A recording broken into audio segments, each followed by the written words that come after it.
Good morning. How are you? I'm good, man. I'm good. The resume is long. You're kind for having me back. I'm so stoked to be here. I'm ready to rock with you for a couple of hours, and I'm just keeping the seat warm. Barely keeping it warm this morning. Yeah, that's what I'm doing too. Because the guys will be back tomorrow morning, and they're in for the rest of the week. It is interesting. We've got Rascona and Fliegelman here today and all week as well. Although, Brian, you're not with us all week, right? Just today and tomorrow. Today, tomorrow. Yep. Today, tomorrow, and then we've got a roving cast of characters in there. But Fliegelman will be in all week because Al and Eddie are out the entire week. So it's kind of... I texted Eddie this morning to make sure I could get in the building. He got back to me I'm sure he this did. morning. How kind was that? He's like, it's not me. Yeah. It's not me, which was so nice. And he is out all week. Now, I walked in. If you're watching on TV, it looks a little ridiculous the way I'm dressed, only because tell us. I came in, I had my nice little collared shirt on. I saw a beautiful Boomer Esiason jersey, like sitting on the chair. I felt like it was waiting for me. And since he wore the Phil Simms jersey on Friday, I figured, what the hell, I'll throw this on right over it. It's almost, Thursday night we have an NFL preseason game. Like, we're kind of there, which is scary. How does that make you feel? It makes me feel like, summer's ending, even though we haven't hit August yet. The idea that Labor Day is September 1st or so, whatever it is as early as it could be is kind of depressing. But football season is a fun time of year. It's kind of when you've got, and it's a good place to start with the baseball teams. You've got baseball really getting into the thick of things. You've got football starting, and it's a good crossover time. But I think, baseball is a great place to start because I think we'll do the Mets maybe next hour, and we'll start this hour with the Yankees, only because, it is a very interesting week for them. They had the news of Aaron Judge, I guess it was Saturday morning. You had the loss on Friday night, I don't know what word I would use for Saturday's game against the Phillies. It just looked like they were playing in a fog. It didn't look great. It didn't end great. They win yesterday, and we'll get into the game in a moment. But I do feel like with the trade deadline coming up this week, and I know they've played 100 games. So this is silly to say this, but I really do think a lot depends on how they play this week against Tampa, given where they're at in the standings, leading the wild card. But you got teams right on their heels. Like, what are the Yankees is the question I would have for you as I sit here on July 28th. You know what's funny is I was asking that question in 22 and 23, and then I felt like last year they finally figured it out. We knew a lot more about who they were, and they were a lot more lovable. There was something about them. I was like, you know what? I really like this team. I feel like they have a chance. They have legs. And I was like, all right, this is going to be more consistent. Who's their identity? What do they want to be? They can't figure it out. I will say this, though. I think that if you're a fan of this team, you're just going to have to ride out a stomachache for the rest of the year. The team that hits the most home runs in the league, the team that's going to have a front runner for AL MVP, and Aaron Judge, because he's going to come back, that's not a team that doesn't get to October. So while they're still like maybe under the water, when ducks are kicking their legs, but they look calm above the water, that's what I feel like the Yankees are right now. They have way too many good things. Ryan McMahon was really good this weekend, right? They just traded for him, and he's already made an impact for them. But I will say this. The splits without Aaron Judge, this team is not a winning ball club. They have to get him back. And if he gets back, then I do think they'll be okay. And Brian Cashman said that they're going to be aggressive, that he wants to make big moves. They still need help when it comes to their pitching, right? They want to get another starter. They need a guy that's going to eat some innings. And then they need a reliever, too. They need some help back there. It's going to be expensive, though. And it's going to be a really wild week. See, and the word you just used right there is what, I don't want to say concerns me, but expensive. Teams know what other teams need. And, yes, I agree with you. With Aaron Judge, to me, is the best. I've said it a million times. Best player I've ever seen. I don't see Shohei Ohtani every day. I'm sure he'd be right up there, too, if I watched him on a daily basis like I do Judge. He is just out of this world, which we know. And I guess, when you watch the Mets in April and May, they looked every bit the part of a World Series contending team. And then June came, and they just played lousy to the point where people thought the Mets were phonies. Like, they just weren't what we thought they were. And now, all of a sudden, they've played great again. And they looked the part again in a great weekend in San Francisco. I guess what I grapple with the Yankees is this the team that had that 6-7, whatever the lead was on Toronto, that has now given up 11 or 12 games in the standings on the Blue Jays? Or are they more what we've seen in the last, 40 games? And now that's not a huge sample size, compared to the other 60, 65 games, but it's big enough. And, I look at a team that's got the likes of Judge, Stanton, Bellinger, and let's say Chisholm for now. Like those, Like that lineup should be good. And they do. They lead the league. I think they're plus 95 in run differential. I think that leads baseball. So not like they don't score runs. I'm not saying that, but something still seems to be missing for me with this team. And now with the Judge injury, that's why I say they could, if they have a bad week against Tampa, not that I'm expecting them to, I'm not saying that, but if they have a bad week against Tampa, they could find themselves on the outside looking in, going into the trade deadline, like not in playoff position. Which is bizarre to me to think where we were just 6 weeks ago with this team. My biggest gripe is the sloppiness right now, right? The errors and what they've done against Toronto, too. For sure. In the games against Toronto this season, 12 errors have been committed, right? We know Jazz has been rough in July. We saw 2 errors. I was at the game on Friday watching that game, right? Will Warren makes an error. Then Paul Goldschmidt, who doesn't make errors, makes an error. An Alonso-like throw. Right. Austin Wells overthrows the base runner trying to steal second base. These are the things, that's where I'm like, this has to get cleaned up. Teams who win in the postseason, they don't make errors like this. They're not sloppy like this. They don't accept mediocrity like this. And you kind of saw it with Aaron Boone on John Boy, right? With Jimmy and Jake when he kind of let it rip. Yeah. That's what I want to see. I don't really want to see the polite, we are good, we can be better, we need to clean it up. At a certain point, you kind of got to put your foot down and scare them a little bit because that's not going to fly. But I will say this, their pitching has been so bad this last month. It has been so bad. But with Ryan McMahon, pay attention. He's in the bottom of the lineup, right? Batting 7th, lengthens the lineup. That's going to be a big deal. They've had nothing from the bottom of that order. It's been atrocious. And so Ryan McMahon is going to help them out in that regard. And I do think it's going to look a little bit better. It's going to feel a little bit better. When they get some kind of pitching help, that's also going to feel a lot better. And then in 10 days, when Aaron Judge comes back, this team is going to have to get it together. They're going to have to hold it together against Tampa Bay, right? Tampa Bay struggled a little bit. They've been good offensively. Their pitching has been uncharacteristic. And so the Yankees have to go take advantage of that. I think the thing about Tampa Bay people forget too is this team is only playing 16 home games from July and August, right? Because of the weather. They've got to really take advantage of this moment and kind of capitalize because they are behind right now in the AL East. The Blue Jays aren't giving that spot up.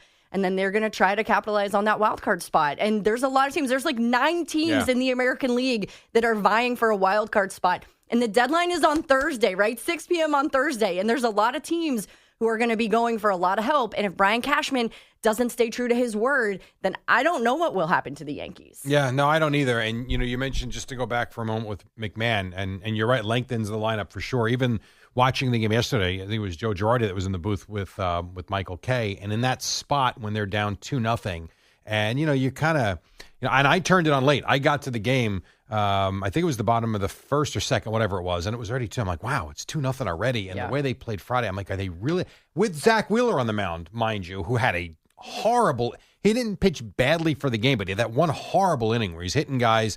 But even Girardi said it, they need to come away with something here. And McMahon, who's been good defensively the first couple of games, that he gets the big hit that they need. Aren't you inspired by that? Yeah, I think it's good for a guy who just arrived on the scene to come up with a much-needed base hit in what was, I think, a pretty big spot for them. Because had they gone and got swept yesterday, and this is what I mean about this being a big week, I don't know, maybe the conversation's even a little more different this morning had they gotten swept by Philadelphia and you mentioned Judge, he'll be back in 10 days, and I don't doubt that, except that how many times have we seen the guy's going to be back in 10 days, and 10 days turns into 15, turns into 20, and I certainly hope that's not the case, and I don't want to paint that scenario. They need him back.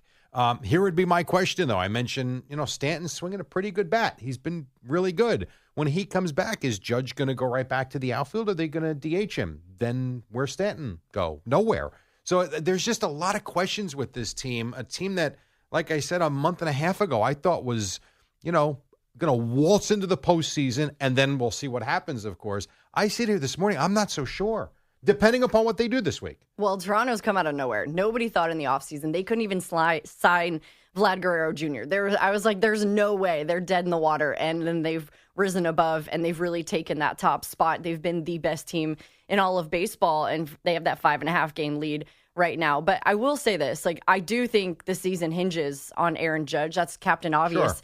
saying that, but the splits are literally insane with and without him, right? Their batting average is down. The runs per game are down without him. They have a losing record without him. Like, it's really rough. Plus, it's the captain, right? You mentioned they looked like they were in a fog on Saturday. There was a literal fog over New York City on Sunday, right? And I feel like that's like ominous. I feel like that's kind of telling, but again, like a team that leads the league in home runs, a team that has a potential AL MVP on them, a team that has Max Fried, a healthy Max Fried. Oh, I'm glad you brought him up. That's a team that's going to the postseason. You might be crawling there. You're probably on all fours, like getting kicked in the face, and you don't want to get to the postseason, but you're going to get there because teams that hit that way, they get to the postseason. Now, what you do after that, I can't promise anything, but get your Tums. I'm glad you mentioned Fried because he was a guy, too, that, in April and May, I sat here every day with Al in the morning, and I would say, I'm kind of along the way of thinking, the way David Stearns handles the pitching in this day and age. Guys just don't pitch every 5 days anymore. Everyone always seems to get hurt.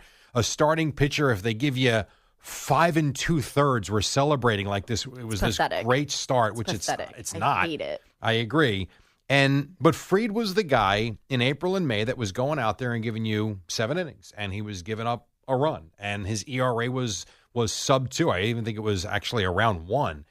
The last 4 or 5 starts, though, he has not looked like Max Fried. And we can talk Judge all we want, and he's a major part of this, obviously, but the pitching's got to be good. And Carlos Rodon, I mean, I can't figure that guy out either because even yesterday you would look at his start and say, great in spots, still is susceptible to giving up these stupid home runs all the time. And even yesterday, he not exactly, he didn't give you 8 innings. I mean, he gave you what he gave you. So I don't know that this rotation, that's why, again, this week to me is going to tell me a lot. I think if we're sitting here next Monday, I think we have a much better idea as to what they will be, depending upon what they do. And I think the key too here is, okay, so if Judge is out for a moment, the offense is going to suffer a little bit because historically they do.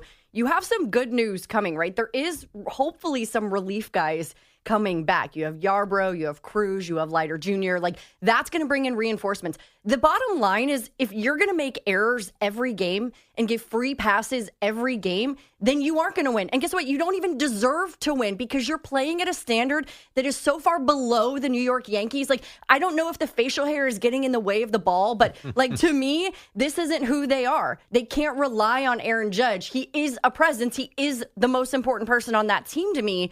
But if you're going to fall below the standards, then none of it matters anyway.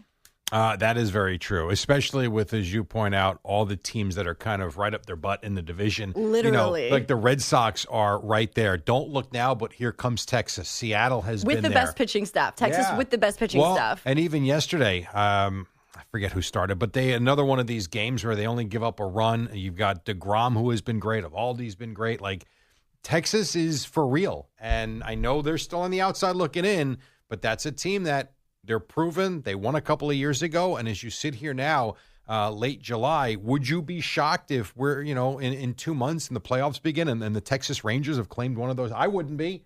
That's why I think, if we're going to put the division for the moment, and, I don't want to hear that you can't make up 5.5 games. They can. But as we sit here today, it certainly looks like it's the Blue Jays division to lose with this 5.5 game lead. So if you dumb it down now to the wild card, it is going to be a grind to make sure that you finish ahead of these guys, especially without Judge for the next couple of weeks. And like we say, starting rotation hasn't been great. Now, I would like to give a little props to Devin Williams and we'll get to the Mets in a little while. But while Edwin Diaz continues to give you diarrhea when you watch him come in the ninth inning, Devin Williams yesterday against a very good Phillies lineup. You know what? No issues, a nice ninth inning, and maybe he starts to get on track too because they're going to need it somewhere. If you're not going to get length out of your starters and you're not going to get great starting pitching, though I do think it'll get better, that bullpen has to be lights out. It has to be. And the back end, when they have the lead, you can't be giving up the lead. And I thought yesterday was a nice odd you to free ninth inning. I like it. I like to give him some love. I think that we're in this era, like let me give you a little analogy, right? We're in an era where you can get anything on your phone at any time. You can Amazon Prime anything. You can Uber Eats anything. You can literally have what you want and find out information exactly when you want it. Sometimes it takes a little bit longer to process and acclimate and figure things out. And in Devin Williams' case, he has been one of the best closers. and relief and high leverage pitchers in the game when he's healthy. And he's coming to this team for the first time and he's scuffling and it's not great. But like, hold on a little faith. We still have months to go in this season. And we know who he can be. So I feel like we're so quick to write guys off. Like let me mention Anthony Volpe for a second here too, right? Volpe is a kid who I got to cover in high school. I've known him for a really long time. His defense has always been first. He's been a defense guy first. What you're seeing from him this year is below the standards. It is really hard to watch. He knows that. Everybody knows that. This is a kid who won a Gold Glove. He only spent 3 seasons in the minor leagues with COVID in between, right? This kid's never taken a day off. He's never been benched. He's never been sent back down to the minors. Give him a second. If they can hold it together with some glue and a little gum and, whatever's on the street outside on Hudson, like, give them a second and maybe they'll show you that they can figure it out. Like, don't write them off yet. And he did hit some home runs. He's looked better offensively since the All-Star break. Yeah. And maybe, just maybe, starting to turn it around. All right, we've got a lot to do. We have CeeLo coming in after this with all the sounds from the weekend. We will get to the Hall of Fame stuff at 6:45 or your calls. Either way, 888-808-1019. And we will get to the Mets coming up next hour as well. Some football, too, as we are getting set to turn the calendar to August. It is Danny and Jerry in for Boomer and Gio on the Fan and CBS Sports Network.